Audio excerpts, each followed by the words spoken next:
Okay, so I wanted to talk about progression in the Abyss. Whenever I'm showing people how to play, tier five or run tier five Abyss in EVE Online, one of the things that I notice is they haven't gone through the stepping stones to kind of reach that point themselves. So everyone wants to skip right ahead.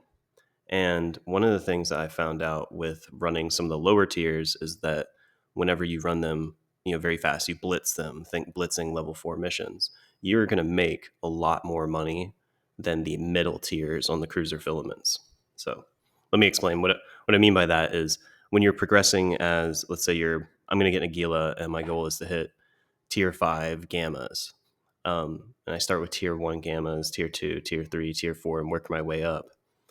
I'm going to make a lot more money blitzing tier ones in a frigate than I am running tier twos or maybe even tier threes in a cruiser. Um, Maybe even tier fours, because at the point that you're running tier fours, the filament cost is so high. So when I look at a tier four filament for, say, a gamma or an electrical, you're looking at 10 to 20 mil just for the run itself. When we're looking at tier one, we're looking at under a mil for 3 filaments to initiate the run, and you can get lucky on mutaplasmids. So it's pretty good, and especially if you're blitzing. And I think that what I would like to see more people attempt is getting in the Abyss in cheap ships with the intention of losing them. So whenever we're teaching people faction warfare in this game, we like to say, get 10 ships that you're, just okay with losing, and go whelp them in low sec, kind of shake off the rust, get used to fighting people. I think we need to have the same approach to the Abyss. Instead of jumping directly in with a 7 bill setup that you don't know how to fly, start at the beginning. And what this also does is it slowly introduces the enemy types to you over time. So when you do finally start doing tier fours, tier fives, tier sixes, you're not going to encounter a wave that you don't understand the mechanics on. And I think that's another thing that happens. So it's one thing to go into the Abyss and immediately die. It's another thing to have some success for a period of days or weeks, and then encounter a room or a combination of rooms that destroys your setup. And that can be really demoralizing as well. So one of the things that I just tried to do was to kind of take myself with no money and start out at tier 0. And the conclusion I've come to is almost anything will work in tier 0. You could use a venture, you could use an explorer frigate. So I think giving a tier 0 fit is kind of redundant. I would challenge you to come up with your own T0 fit and play around with it. Get comfortable, run the sites. It's very friendly. And I'm not going to do a full breakdown on the enemy types in this video. I'm going to make another video for that, likely, that I'll upload, and we can talk about the enemy types and the different e-war mechanics they have there, just kind of break it all down. But what I want you to do is to run T zeros with a fit that you've created. And then this retribution fit is about 50 mil, but you're going to be able to run T1s all day long.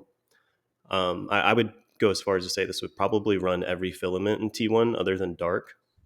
And then the fit itself is upgradable to a point where you could solo T2s. And it's a perfect stepping stone for using the double retribution deacon setup in a 3-player configuration, or if you were multi-boxing.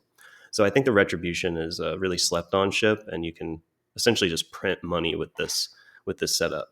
Another thing that's nice is you can take 30 electrical filaments and this retribution out to some area in nullsec, and because you're running these lower tier frigate filaments, you're just essentially printing lots and lots and lots of these other filaments as well. So you can keep running the Abyss without having to ship in more filaments.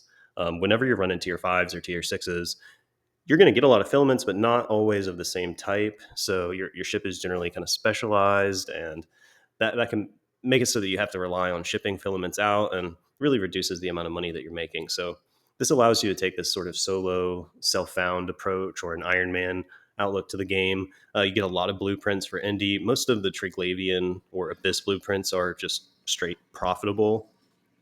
So if you're a Indy player or mining player, you can get one of these frigates, blitz some tier ones and generate 20 or 30 blueprints for yourself and have a stash of blueprints that you can start jobs on over the weekend.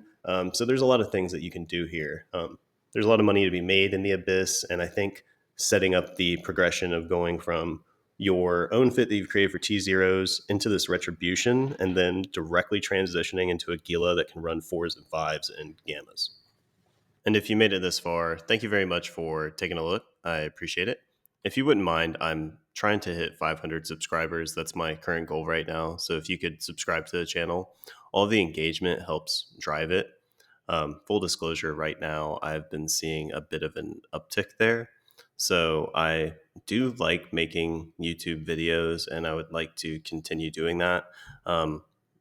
Eve is one of my games I've played for a very long time, but at the end of the day, it just hasn't been justifiable. So if I can kind of see what that monetization looks like, and if that's something that would be realistically, within the realm of something I could justify, then I would pursue it. So if you do like this content, you want to see more, let me know what you'd want to see. Press the subscribe button. Hey, if you just want to help me out, thanks.